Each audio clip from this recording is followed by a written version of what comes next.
nous pouvons élever au milieu de nous, c'est Jésus. C'est lui le roi des rois, le Seigneur des seigneurs, le prince de la paix, l'étoile brillante du matin. Il doit encore briller dans nos cœurs, nous éclairer, et nous voulons pleinement le recevoir. Et comme nous avons ce chant, nous dit chanter ne suffit pas. On sait pertinemment que chanter ne suffit pas. C'est pourquoi on a besoin d'entendre la parole de Dieu. Oui, vous pouvez reprendre place. Alléluia. Chanter ne suffit pas, on a besoin de prier notre Dieu, le Dieu de gloire, le Dieu de bonté, celui qui dispose nos cœurs.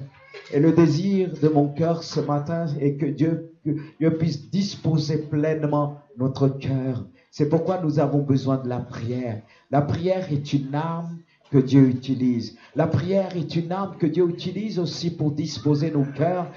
Et je vais vous inviter à prier avec nous. Amen. Est-ce que vous voulez prier ensemble? On va prier que le Saint-Esprit puisse encore ce matin disposer nos cœurs pour recevoir la parole de Dieu. Alléluia. Nous avons chanté, mais nous avons besoin de se réjouir dans l'écoute. Il y a un temps pour tout.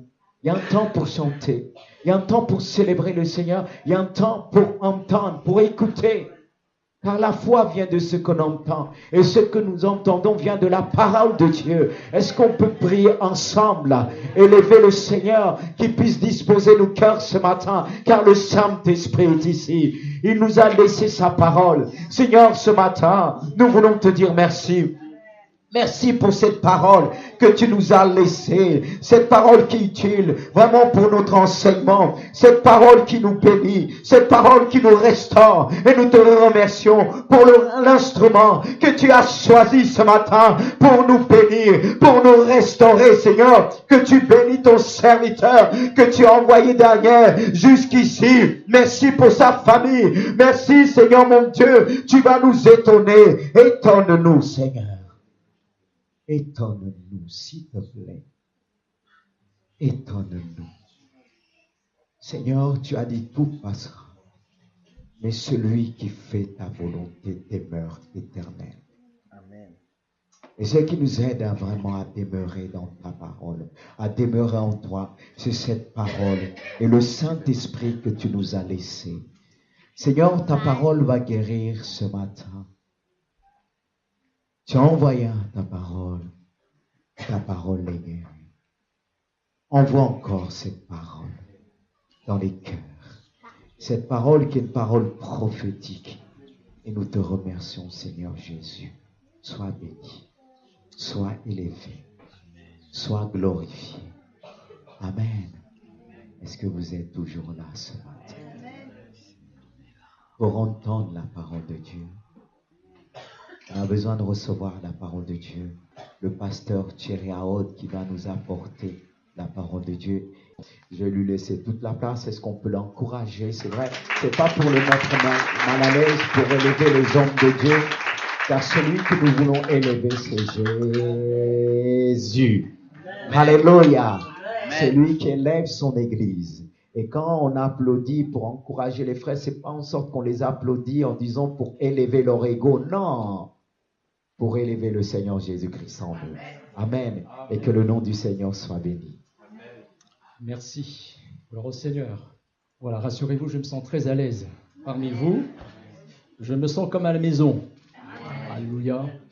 Maison de Dieu. C'est vrai que c'est la deuxième fois que je participe à un culte, mais les locaux de Gisors me sont familiers, puisque comme votre pasteur vous l'a dit, on se rencontre assez souvent pour prier, pour intercéder, pour chercher la face de Dieu. Je crois dans le pouvoir de l'association divine. Qu'est-ce que vous en pensez? Je crois que seul on ne peut pas y arriver.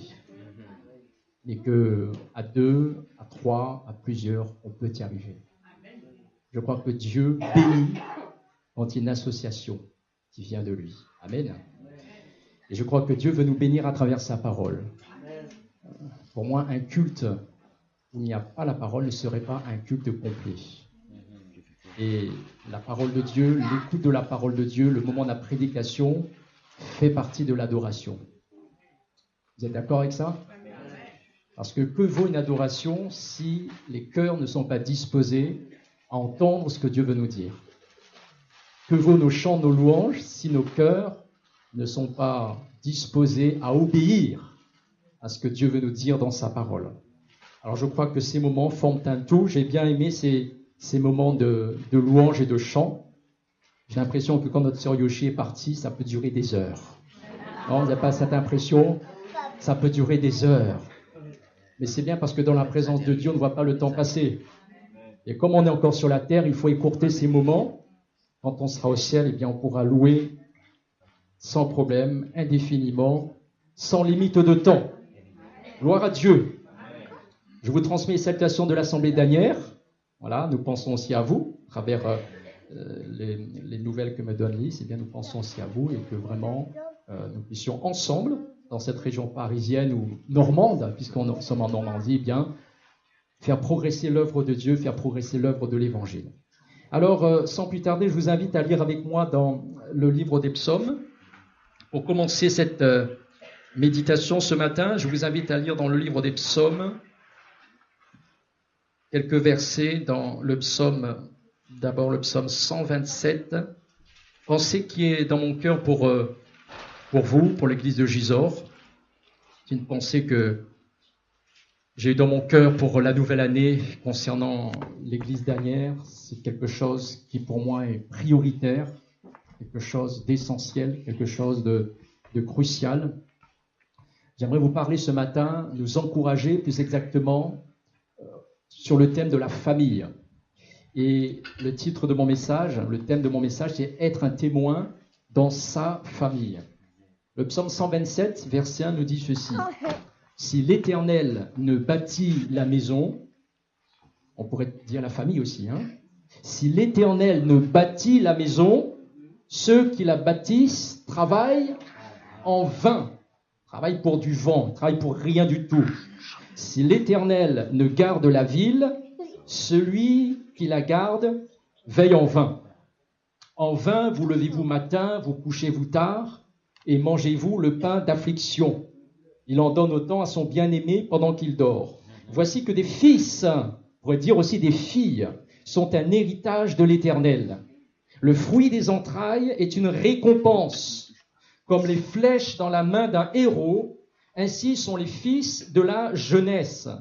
Heureux l'homme qui en a rempli son carquois, ils n'auront pas honte quand ils parleront avec des ennemis à la porte.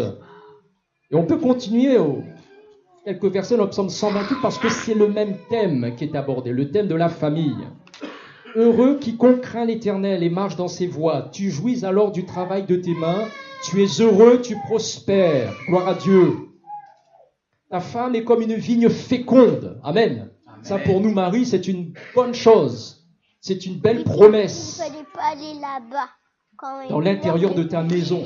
Tes fils sont comme des plants d'olivier autour de la table. C'est ainsi qu'est béni l'homme. Je rajoute la femme qui craint l'Éternel. L'Éternel te bénira de Sion. Et tu contempleras le bonheur de Jérusalem tous les jours de ta vie. Tu verras les fils de tes fils. Que la paix soit sur Israël. Et nous sommes l'Israël de Dieu. Merci Seigneur pour ta parole. Elle est déjà bénie de toute éternité. Nous voulons simplement la recevoir avec simplicité, avec des cœurs tendres, des cœurs humbles. Parce que ta parole est une autorité, c'est l'autorité suprême et à laquelle nous voulons nous soumettre ce matin. Seigneur, merci pour mes frères et mes sœurs ici présents. Merci parce que nous sommes bien avec toi.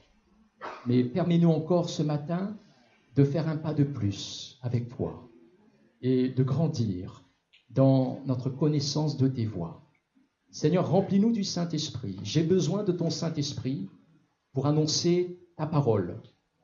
Mais le peuple de Dieu a aussi besoin de ton esprit pour la recevoir et surtout pour l'appliquer dans les vies. Merci Père, dans le nom de Jésus. Amen. Gloire au Seigneur.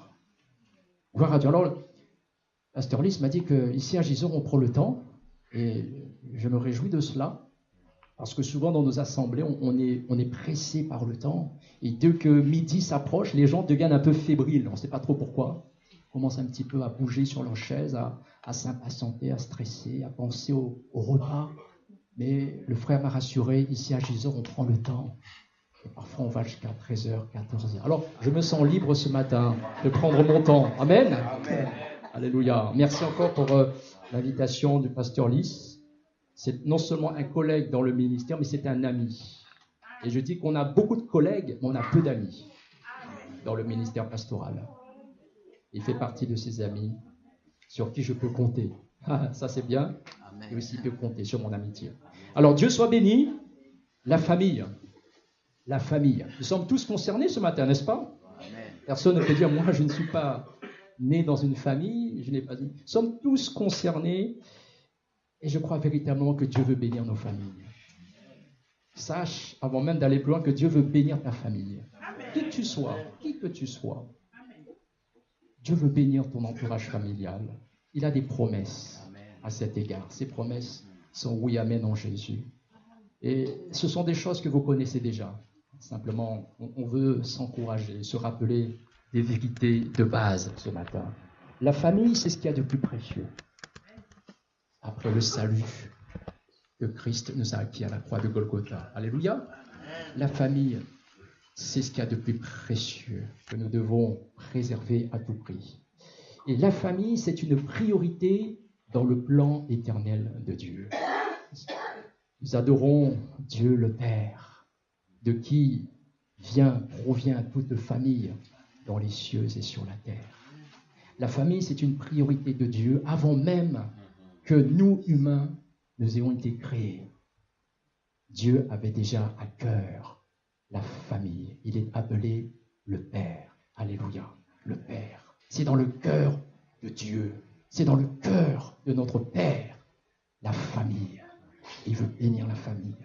C'est la raison pour laquelle, entre autres, Dieu a appelé Abraham. Dieu a choisi Abraham, le père de la foi, le père de tout croyant, aussi notre modèle par rapport à notre marche avec le Seigneur. Et je cite dans Genèse 18, 19, l'Éternel dit ceci, « Car je l'ai choisi, Abraham, afin qu'il ordonne à ses fils et à sa famille, après lui, de garder la voie de l'Éternel en pratiquant la justice et le droit. Car ainsi, l'Éternel accomplira pour Abraham ce qu'il avait dit à son sujet. » Dieu l'a choisi parce qu'il savait que Abraham allait communiquer le message de Dieu à ses enfants et à sa famille. C'est là que tout commence, frères et sœurs. C'est dans la famille, c'est dans le foyer, c'est dans notre maison. Et Dieu est un Dieu d'ordre, n'est-ce pas? Dieu fait les choses dans l'ordre. Et dans l'ordre de Dieu, ça commence à l'intérieur. Pas à l'extérieur, à l'intérieur. On parle du témoignage ce matin. Comment être un bon témoin dans sa famille? Je dirais, à quoi bon avoir un bon témoignage à l'extérieur si à l'intérieur, dans sa propre maison, on n'a pas un bon témoignage? À quoi ça sert? À quoi cela te sert-il? À quoi cela me sert-il? Je dirais, à quoi bon passer pour un ange à l'église, au travail, avec les gens du dehors, etc. Si on se comporte, excusez-moi, mais je veux être cash ce matin, si on se comporte comme un petit démon à la maison, ça sert à quoi? Ça ne sert à rien, on est d'accord. Alors, on ne passe finalement que quelques heures à l'assemblée, à l'église, par semaine, quelques heures. Mais le temps qu'on passe chez soi, le temps qu'on passe chez soi, une dizaine d'heures qu'on passe chez soi, donc on voit qu'il y a une importance qui est accrue lorsqu'on est à la maison. Ce que nous sommes à la maison, finalement, va révéler qui nous sommes réellement. C'est ça le plus important. Parce qu'à la maison, vous savez comme moi, à la maison, les masques tombent. On peut porter des masques un peu partout, vous savez. Vous savez, la comédie, ça ne date pas d'Hollywood. Ça a commencé dans le jardin d'Éden. Ils ont voulu se cacher. Mais les masques, nous sommes très forts pour porter des masques, n'est-ce pas? que ce soit au boulot, que ce soit à l'extérieur, les amis. Parfois même à l'église, ça arrive. Je ne vous choque pas, mais parfois même à l'église, eh bien, on porte des masques. Mais à la maison, les masques tombent. On est réellement ce qu'on est. Et c'est ça qui compte, ce que nous sommes réellement. On se comporte sans artifice. Et le Seigneur nous demande toujours d'être vrai, pas simplement quand nous sommes dans nos murs à la maison, mais aussi à l'extérieur. Alors c'est d'abord à la maison que les choses commencent. Je dirais, pour ceux qui sont mariés, c'est d'abord dans le couple, dans les relations conjugales, que les choses commencent. Pour ceux qui ont des enfants, c'est d'abord dans nos relations avec nos enfants que Dieu voit d'abord ce qui se passe. Si tu es un enfant ce matin, tu vis encore sous le foyer de tes parents, c'est dans tes relations avec tes parents. Si tu es une fratrie, c'est dans tes relations avec tes frères et tes sœurs de chair, etc., etc. C'est d'abord là que doit être mise en pratique la parole de Dieu. Amen. Amen. Parole de Dieu, pas simplement, on la met en pratique à l'extérieur, bien sûr qu'il faut le faire, mais d'abord, prioritairement, chez soi. Parce que la famille, la maison, le foyer, c'est le premier terrain d'expérimentation de la parole. Si je veux pouvoir être capable de la mettre en pratique ailleurs, je dois d'abord commencer chez moi, à la maison. C'est le premier terrain d'expérimentation. Le foyer ou la maison, c'est comme une petite église. C'est comme une église en miniature. Et ça, il faut bien le comprendre. Parce que c'est quoi la définition de l'église, dit Jésus? Jésus a dit, là où 2 ou 3 sont assemblés en mon nom, je suis au milieu d'eux. Donc l'église, ça commence à la maison. Ce qui veut dire que toutes les recommandations, tous les conseils, toutes les exhortations, les commandements qui sont adressés à l'église, aux églises, dans le Nouveau Testament, s'adressent à nos maisons, à nos familles. Et ça, c'est un principe important. Toutes les recommandations qui s'adressent aux chrétiens dans la parole de Dieu s'adressent à nous au sein même de nos familles. Je prends un exemple très concret. Qu'est-ce qui doit caractériser un foyer chrétien? Qu'est-ce qui doit caractériser? Qu'est-ce qui doit prouver quelque part, d'un point de vue spirituel, qu'un foyer marche sous la seigneurie de Jésus-Christ? Alors je vais vous dire ce qui ne caractérise pas forcément cela. Ce n'est pas forcément le fait d'être assidu aux réunions. Ça, c'est une bonne chose. Alléluia.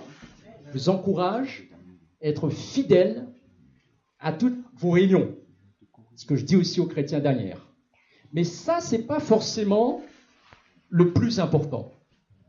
Est-ce que c'est forcément le fait que papa, la maman, ceux qui sont convertis dans la maison, prient, lisent la Bible, servent le Seigneur? Ça, c'est une bonne chose, encore une fois, mais ce n'est pas l'objectif. Ce n'est pas la marque qui prouve que le foyer est marqué par le sceau de Dieu et que le foyer marche dans la bénédiction de Dieu. Ce qui montre réellement que le foyer est dans l'approbation, la bénédiction de Dieu, c'est qu'il y a un fruit que le foyer va porter, que la maison va porter. Et ce fruit, vous connaissez bien, c'est le fruit de l'esprit. Vous connaissez tous par cœur ce passage, n'est-ce pas? Quel est le fruit de l'esprit? C'est l'amour, la joie, la paix, la patience, la bonté, la bienveillance, la fidélité, la douceur, la maîtrise de soi. Un foyer qui marche avec Jésus-Christ doit produire cela en son sein, dans ses relations, Vous voyez, tout ce qu'on a cité avant, c'est bien, c'est très bien, mais le but, c'est qu'il y ait ce fruit dans nos couples, dans nos relations avec les enfants, etc. C'est-à-dire, encore une fois, l'amour. Est-ce qu'il y a l'amour chrétien? Est-ce qu'il y a la joie? Est-ce que nos maisons sont des lieux joyeux? Ou au contraire, des lieux de tristesse? Est-ce que ce sont des lieux de rire ou des lieux de larmes? Est-ce que dans nos maisons, il y a la vertu de la patience? Ou plutôt de l'impatience? Vous voyez ce que je veux dire? C'est du concret.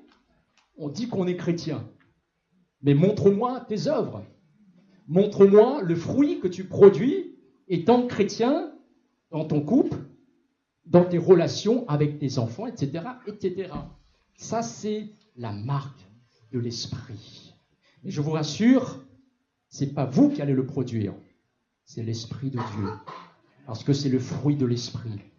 Moi, si je veux donner de l'amour, si je veux être rempli de joie, si je veux être patient, je serai très limité. Moi, tiré à haute, je serai très limité.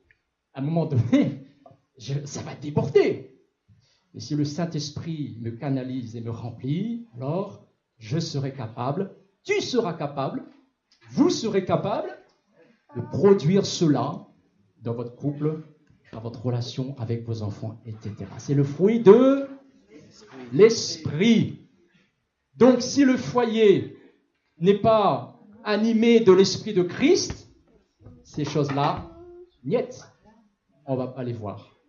Mais si le foyer, si le mari, si l'épouse sont remplis du Saint-Esprit, nous aurons cela. Et les enfants seront bénis. Alléluia. Je dirais, j'ai constaté qu'il est plus difficile d'être patient et aimable avec ses proches qu'avec, par exemple, un collègue de travail ou avec son voisin. Je crois que ça nécessite d'être plus spirituel, de porter ce fruit-là chez soi qu'à l'extérieur. Ça nécessite d'être plus enraciné avec Christ. Bon, entre parenthèses, moi, j'ai pas trop de problème avec mon épouse. Elle est tellement gentille, tellement aimable. Mais je dis que, comme tous les maris, parfois, on a besoin aussi de la patience du Seigneur. Mais je parle d'une manière générale. En fait, notre véritable maturité spirituelle, notre véritable maturité se voit dans la famille. Et comme je disais encore à mon épouse ce matin, si je veux savoir ce que vaut réellement un chrétien, parce que parfois, encore une fois, il y a des apparences. Et moi, je ne me fie plus aux apparences. Il y a des gens qui viennent à l'église dernière, ils ont l'air très spirituels. Quand ils prient, on a l'impression que, oh là là, ils connaissent la Bible par cœur. Mais je ne me fie plus à ce genre de truc. Parce que j'ai vu que souvent, ceux qui avaient une apparence de spiritualité, c'était aussi parfois les plus durs. Mais si je veux savoir ce que vaut réellement un le meilleur moyen de le savoir, c'est d'aller parler avec son conjoint. Savoir ce que spirituellement vaut un mari, il faut discuter avec son épouse. Comment il est à la maison? À l'église, l'impression que c'est Moïse, mais chez toi, quand personne ne vous voit, comment se comporte-t-il? Et là, je pense qu'on pourrait avoir des surprises. C'est pareil avec l'épouse. Tu vas aller voir le mari. Ton épouse, elle est comment avec toi? Elle est comment avec les enfants? Et là c'est la réalité qu'on va voir. La réalité. Alléluia. Donc, c'est pareil pour les enfants. Si on pose la question aux enfants, ils sont comment tes parents? Bon, parfois, les enfants ne disent pas toujours des choses justes, mais en général, il y a quand même, vous voyez, il y a la vérité qui sort de la bouche de nos enfants. Voilà, donc on doit... Parce que les personnes qui nous connaissent le mieux, ce sont nos proches, c'est notre famille. Pas besoin d'aller chercher très très loin. Celui qui me connaît le mieux, c'est mon épouse. Donc, si vous voulez savoir vraiment ce que je suis, parlez-lui. Je vous donne la permission. Et si vous voulez savoir vraiment ce qu'elle est, venez me voir. Voilà, je vous donne un petit conseil. Alors, pourquoi devons-nous prendre soin des familles? Pourquoi une telle priorité dans le plan de Dieu? Parce que tout simplement, si les familles sont en bonne santé, l'Église sera en bonne santé. Si les familles sont saines, l'Église sera saine. Si les familles sont fortes spirituellement, l'Église locale sera forte spirituellement. Si les familles sont faibles, l'Église sera faible. Si les familles sont divisées, l'Église sera dans la division. C'est logique, c'est logique. Notre Église est à l'image de ce qui se passe dans nos foyers, dans nos maisons, dans nos familles. Alors, on veut la restauration de l'Église, on veut que l'Église puisse vivre ces moments merveilleux que l'on voit dans la première Église, l'Église de Pentecôte, mais ça passe par la restauration dans nos foyers, dans nos couples, dans nos familles. Parce que Dieu est un Dieu d'ordre. Ça commence à la maison, ça commence chez toi, et après ça se propage. Avant même de vouloir évangéliser les nations, ce qui est très bien, commençons par faire le travail à la maison. Dieu est un Dieu logique, c'est un Dieu d'ordre. Et je dirais qu'une nation va refléter l'état spirituel de ses familles. La France, en tant que nation, elle est ce que sont ses familles. Vous êtes d'accord avec ça? Tout commence dans la famille. Dieu a donné, et là nous pouvons le bénir, Dieu a donné un modèle pour la famille. Est-ce que vous le savez? Et si vous le savez, est-ce que vous l'appliquez? Parce que c'est ça le plus important, ce n'est pas simplement de le savoir. Beaucoup de chrétiens savent ce que Dieu dit, mais est-ce qu'ils vivent dans la bénédiction, comme on l'a lu tout à l'heure? Est-ce qu'ils sont heureux? Est-ce qu'ils prospèrent? Est-ce qu'ils peuvent dire, moi, je suis heureux dans ma famille, dans mon couple? En toute sincérité, ça ne veut pas dire qu'on n'a pas de difficultés parfois, ça ne veut pas dire qu'on n'a pas parfois des tensions, qu'on n'est pas encore au ciel, mais est-ce qu'on peut dire d'une manière générale, moi je suis heureux pour la vie conjugale que Dieu m'a donnée. Moi je suis heureux, et même je prospère avec la grâce de Dieu dans ma famille. Parce que ça, c'est écrit. Dieu dit, tu es heureux, tu prospères. Mais quelle est la condition? Celui qui craint l'Éternel. Alléluia. Vous savez, le fait d'être chrétien ne nous garantit pas forcément que nous allons être heureux et bénis et prospères dans nos maisons. Et je crois même qu'il y a parfois des familles non chrétiennes qui vivent mieux dans leur foyer que parfois même des familles chrétiennes. Pourquoi? Parce que Dieu a établi des principes. Parfois même les non-chrétiens appliquent des principes divins, consciemment ou pas, et ils sont bénis de Dieu. On est d'accord? Amen. Ceux qui, même n'étant pas chrétiens, sont prompts à pardonner, ils seront bénis. Amen. Mais si toi tu dis que tu es chrétien et que tu gardes rancune, tu passes à côté de la bénédiction. Ce n'est pas le fait d'aller à l'église, de dire moi je suis membre de l'église. C'est même pas le fait d'avoir un pasteur formidable comme Lise qui va te garantir que dans ton foyer, ça va bien marcher. Amen. Dieu dit dans sa parole, celui qui craint l'Éternel. Craindre l'Éternel, c'est traiter avec sérieux sa parole. Alors, notre Église, elle est ce que sont nos familles. Dieu nous a donné un modèle. Et j'aimerais rappeler ce matin que ce modèle, il est dans la parole de Dieu. Il ne nous est pas caché. Ce modèle n'est pas tributaire. Il n'est pas soumis au mode qui passe à une vitesse. Ce modèle divin n'est pas tributaire de l'évolution de notre société. Parce que la société évolue, mais malheureusement souvent en ce qui concerne la famille, pas dans le bon sens. Elle va vers le bas. Ça va vers le bas. Le modèle de Dieu, lui, ne varie pas. Il est intemporel. Il est absolu. Et nous devons le considérer ce matin. Le modèle que Dieu nous a donné ne dépend pas aussi des lois qui sont votées par le gouvernement. Pas par, je dirais, la pensée correcte du temps. pas par le politiquement correct. Ça fait bien ceci, ça fait bien cela. Il faut vivre en son temps. Non, la parole de Dieu reste éternellement la même. Et là-dessus, frères et sœurs, il faut rester ferme. Est-ce que tu crois dans la parole du Seigneur? Quels que soient les temps, les moments, les modes, l'évolution de notre pays. Et ce modèle, c'est la référence absolue, immuable, pour celui ou celle qui veut construire un foyer qui sera béni, approuvé de Dieu, un foyer ou un couple qui sera heureux en Jésus-Christ. Dieu nous a donné ce modèle. Alléluia. Amen. Pour tous remercier le Seigneur ce matin. Il ne nous a pas laissé ignorants des principes qui vont amener la bénédiction de Dieu sur nos familles. Alors, ce sont des paroles que vous connaissez sans doute très très bien. Je vous les cite assez rapidement. Éphésiens 5, 22. Là, ce sont les fondements, ce sont les fondamentaux, si je puis dire. Charge à vous de les développer, de méditer, de réfléchir à cela. Quand il est dit, par exemple, femmes, soyez soumises chacune à votre mari. Et ça, parfois, rien que d'entendre ça, parfois, il y a des épouses qui ont de l'urticaire. Ouais. Surtout à notre époque.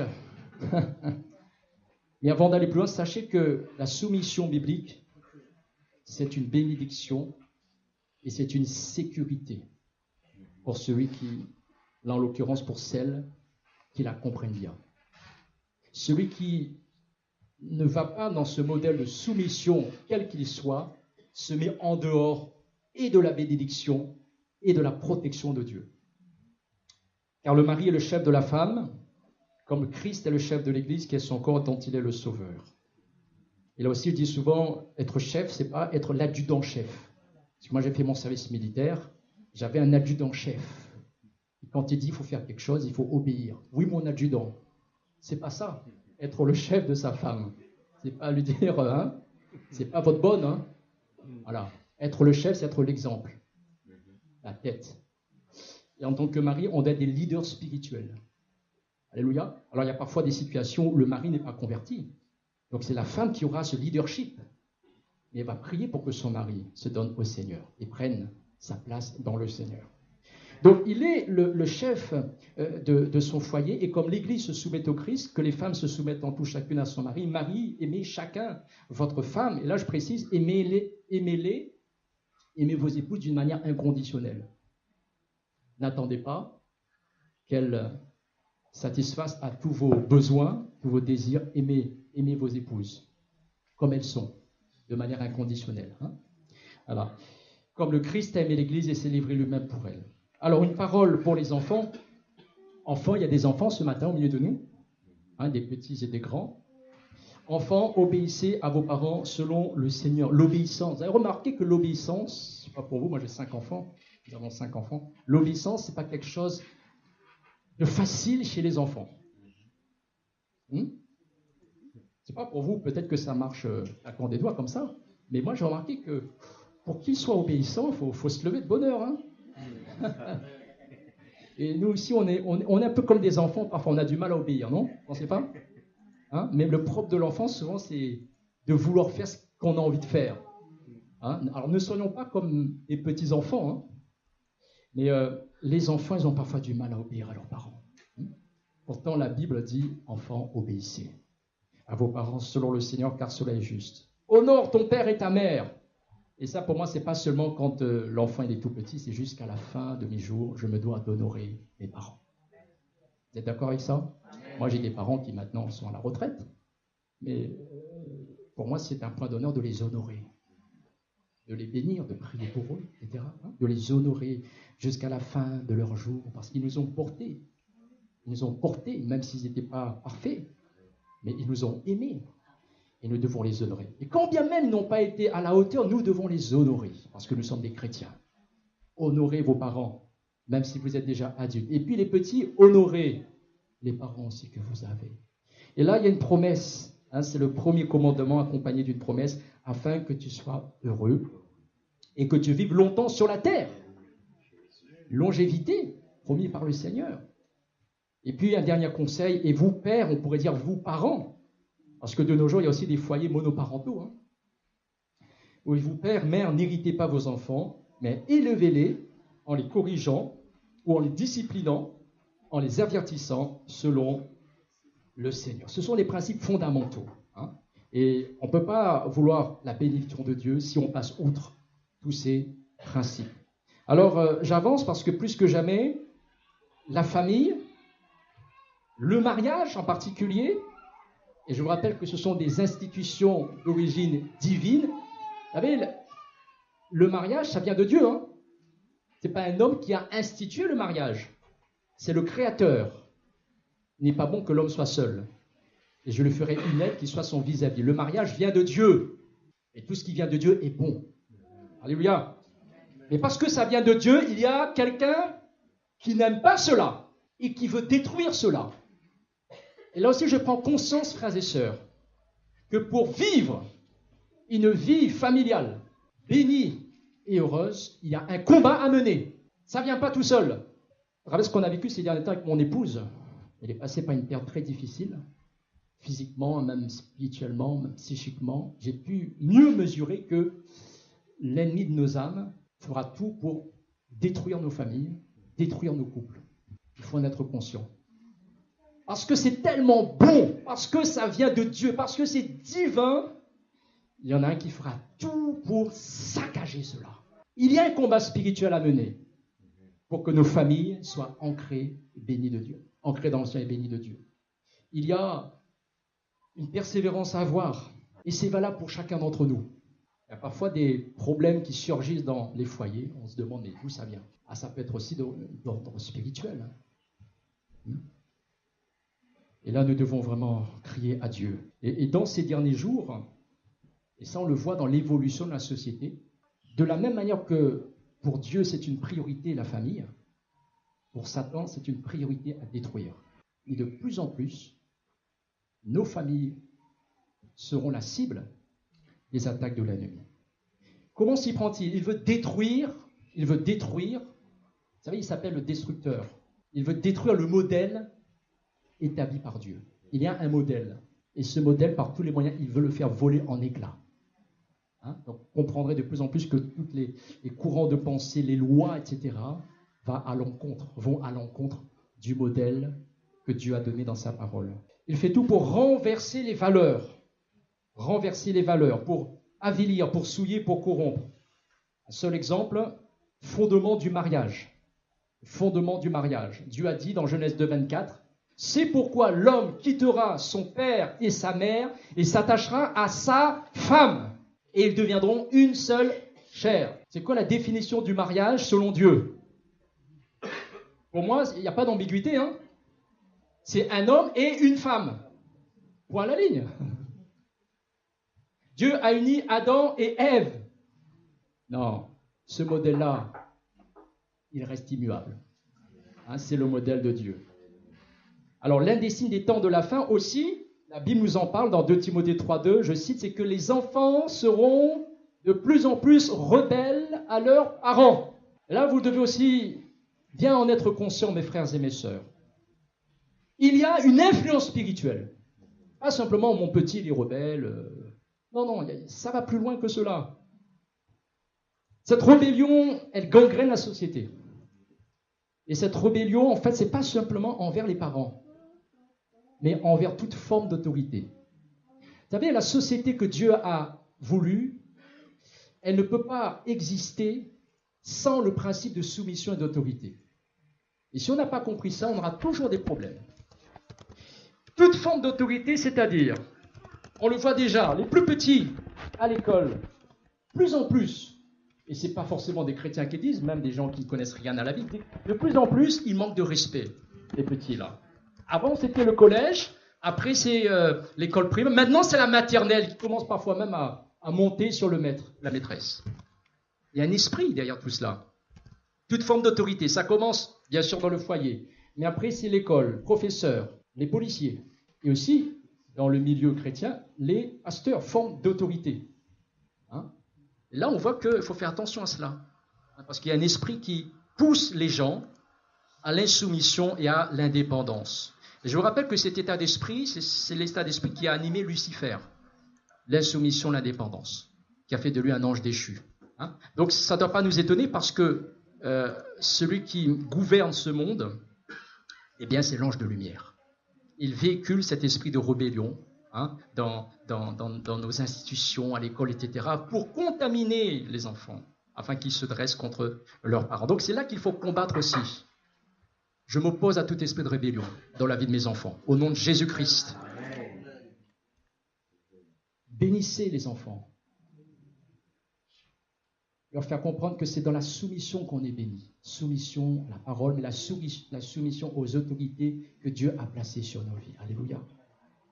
Et vous imaginez, si dans le couple, on n'est pas au clair par rapport à cette notion de soumission d'autorité, ben, les enfants ne pourront pas comprendre cela. Donc ça commence dans le couple.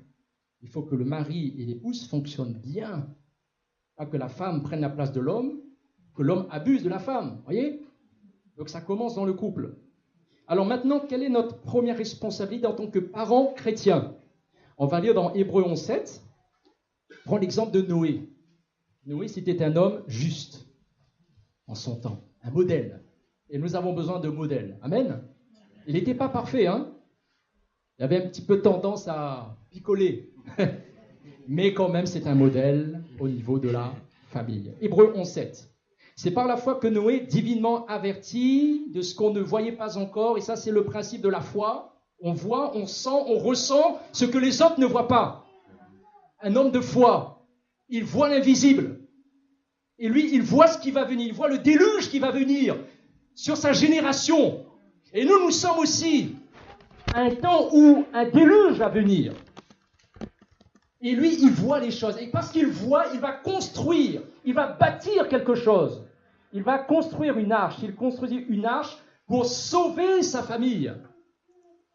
Et c'est par elle qu'il condamna le monde et devint héritier de la justice qui s'obtient par la foi. Et ça, dans ces derniers temps, dans ces derniers jours qui sont les nôtres, doit être une priorité.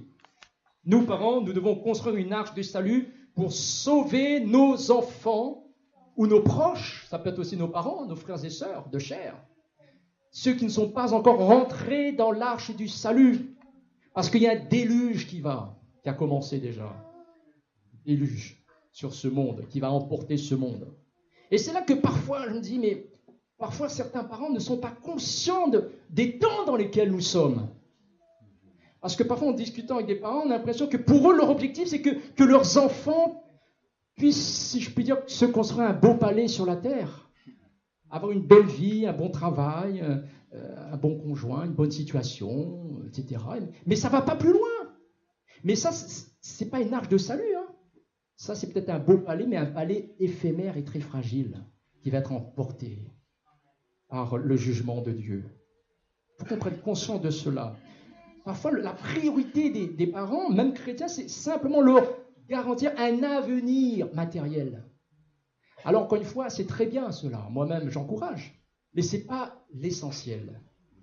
L'essentiel, parce que ce monde va à la dérive. Ce monde sera bientôt jugé. L'essentiel, c'est de préserver nos enfants du jugement de Dieu qui va venir.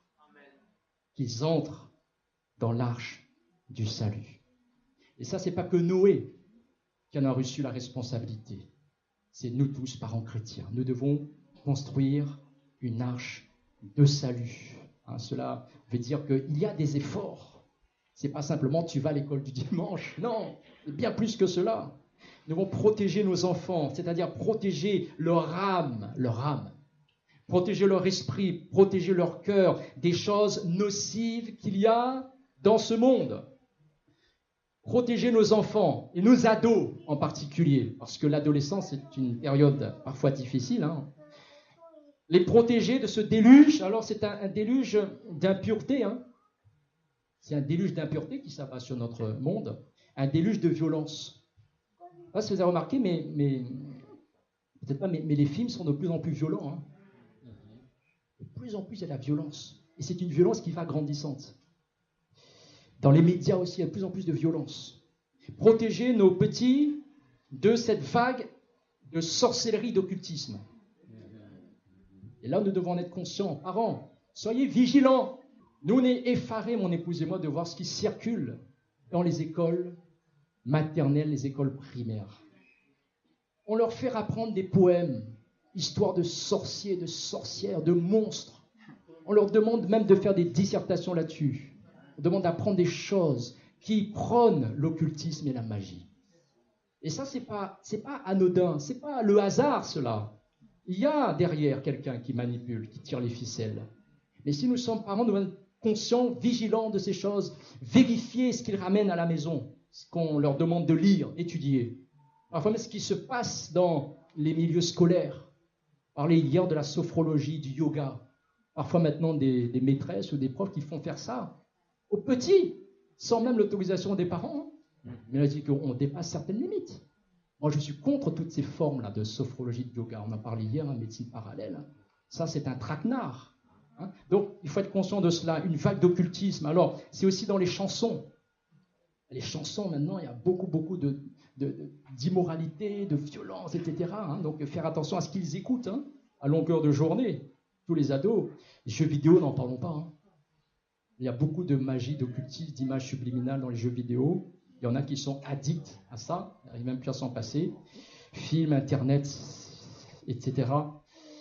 J'ai noté que pour nous, parents et parents chrétiens, notamment, de plus en plus, il y aura une difficulté, et nous-mêmes, nous sommes confrontés, Cécile et moi, c'est la gestion des écrans.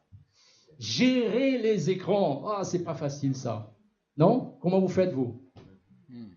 Plus ils sont petits, maintenant, plus ils ont besoin de leur écran, leur tablette. La gestion des écrans devient un problème crucial pour chaque parent. Alors attention, ça aussi j'ai entendu des témoignages, attention aux parents qui laissent la télé dans la chambre des petits. Et ça c'est de la folie ça. C'est de ne pas voir le danger. Ne laissez pas la télé dans la chambre de vos enfants. C'est comme si vous ouvrez le monde peut venir à eux en toute liberté. Un autre problème que je constate, en tout cas sur Asnières, les jeunes qui ont leur smartphone jusqu'à 1h, 2h, 3h dans la chambre, dans le lit, en train de chatter, toutes sortes de choses. Mais là aussi, c'est suicidaire. Et c'est là qu'en tant que parent, on a une autorité exercée.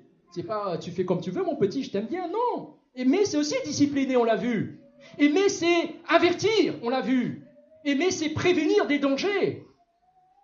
Après, on s'étonne que nos enfants réussissent moins à l'école.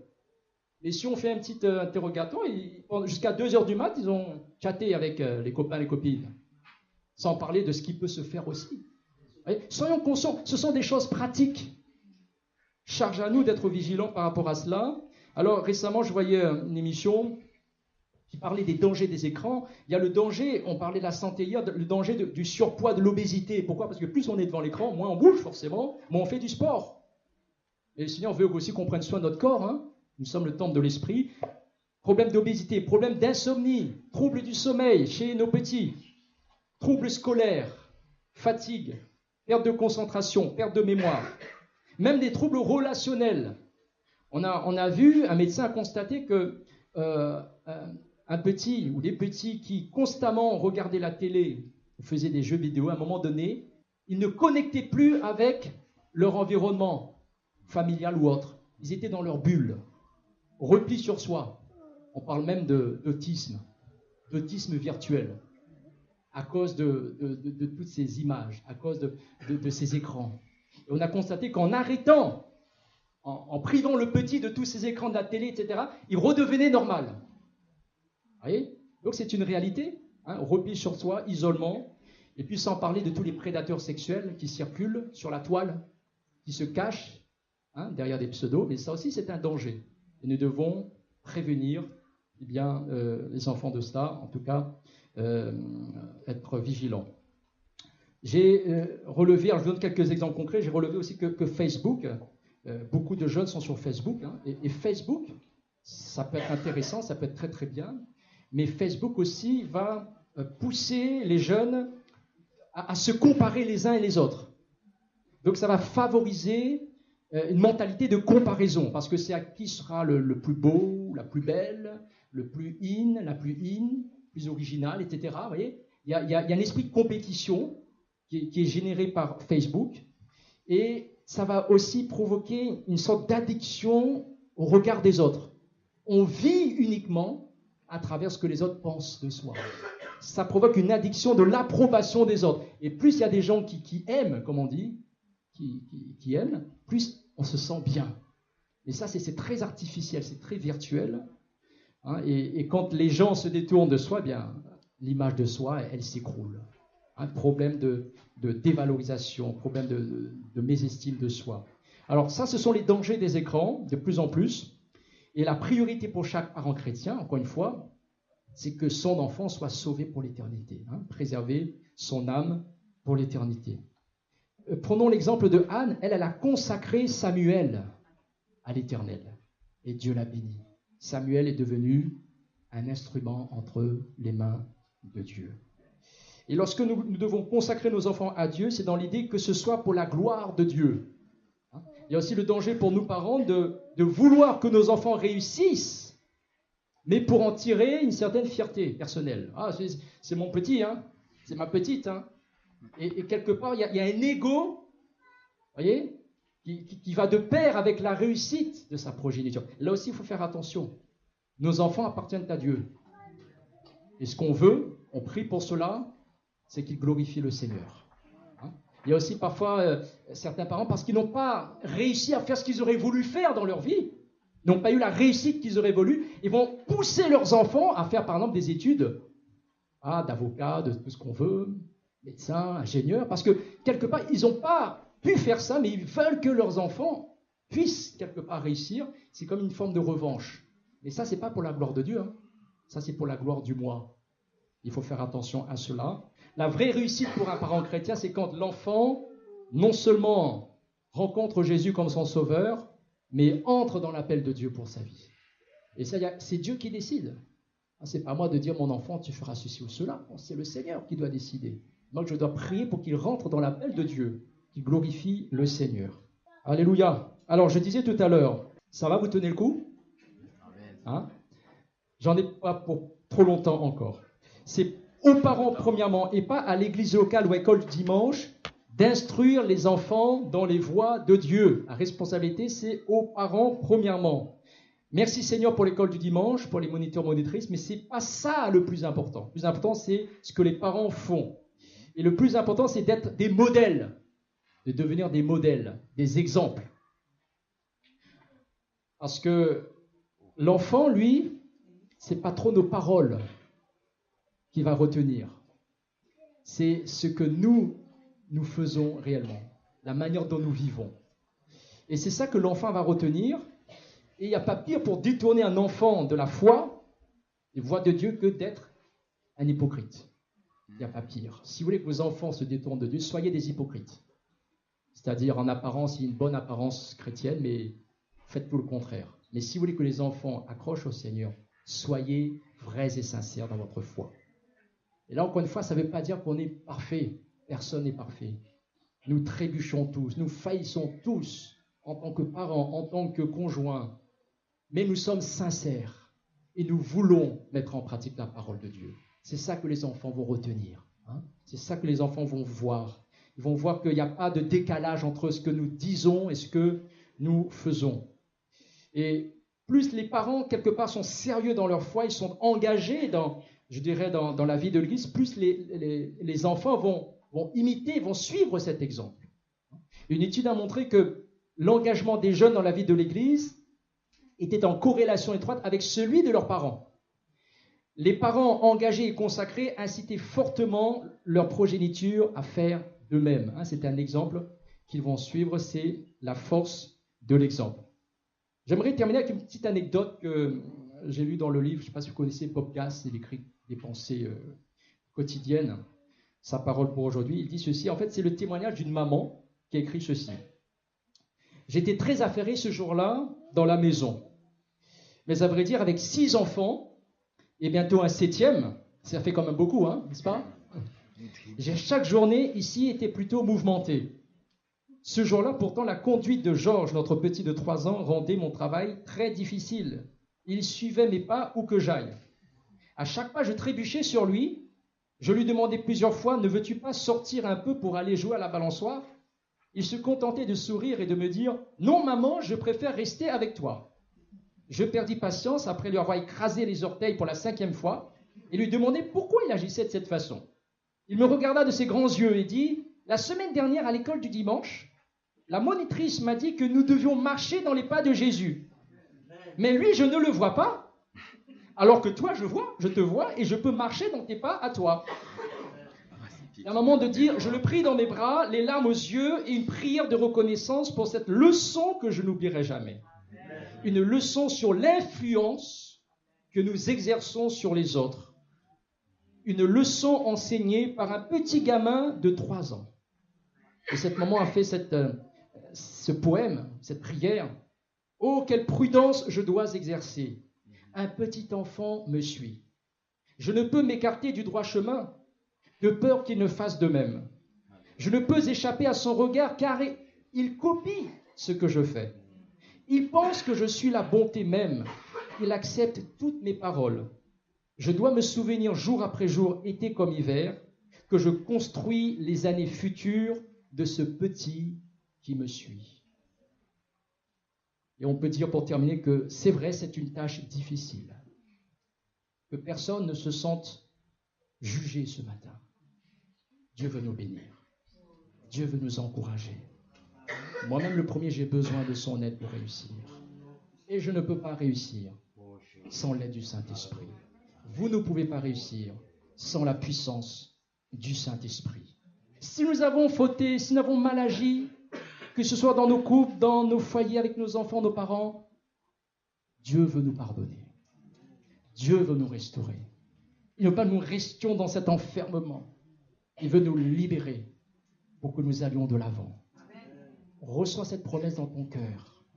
Celui qui craint l'Éternel sera un homme béni, heureux, prospère. Tu peux être béni, heureux et prospère dans ton couple, mon frère, ma sœur. Tu peux être heureux, prospère avec tes enfants, qui que tu sois ce matin, si tu appliques les principes de Dieu. Alléluia. Et je termine juste avec cette pensée. Parler d'être un témoin dans sa famille. Ce monde a besoin que nous, chrétiens, nous, famille chrétienne, nous puissions vivre les choses de Dieu. Pour que ce monde ait ce témoignage visible, concret. Parce que le monde ne connaît pas vraiment ce que c'est que l'unité, l'harmonie, l'amour de Dieu. Et ça, nous pouvons le vivre dans nos foyers. Nous sommes dans un monde instable. Or, le foyer chrétien doit être un modèle de stabilité. Nous sommes dans un monde de division. Les gens sont déchirés. Le foyer chrétien doit être un modèle d'unité, de solidarité. Et ça, c'est Jésus-Christ. La corde à 3 fils ne seront pas facilement. C'est Christ qui donne cette stabilité. Et Jésus a dit, vous serez mes témoins et le Saint-Esprit surviendra sur vous. Le Saint-Esprit fera de vous mes témoins. Et Dieu veut que nous soyons ces témoins d'abord dans nos couples, dans nos foyers. Et le monde pourra attester, oui, il y a une réalité de Dieu dans ce foyer. Et je crois que l'arme la plus puissante que Dieu nous a donnée pour évangéliser le monde, ce sont nos maisons, nos foyers, nos couples qui vivent selon la parole de Dieu. Nous devons revenir aux fondamentaux pour que la gloire de Dieu se manifeste. Nous prions, nous voulons que la gloire de Dieu se manifeste dans sa maison, dans son église. Ça commence dans chacune de nos maisons. Alléluia. Et moi, j'encourage les chrétiens d'Ania à vivre cela, à construire cela. Parce que c'est un travail. Quand pendant des années, il y a des choses qui n'ont pas été faites selon Dieu, quand il y a eu des déchirures, quand il y a eu des trahisons, il faut reconstruire et ça prend du temps parfois. Mais Dieu est fidèle à sa parole. Si nous mettons en pratique sa parole, sa bénédiction nous sera donnée. Gloire à Dieu. Que Dieu bénisse les familles de Gisors. Que Dieu bénisse Gisors à travers les familles de cette église. Alléluia. Je passe au pasteur.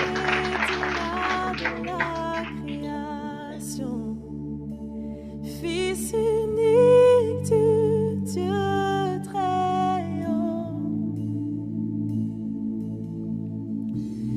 mystère de ta gloire révélé. En toi, Christ, notre Seigneur. Ah, ce nom est si merveilleux. Ah, ce nom est si merveilleux. Le nom de Jésus-Christ, mon roi. Ah, ce nom est si merveilleux. Ta beauté sans pareil. Oh, ce nom est si merveilleux, le nom de Jésus.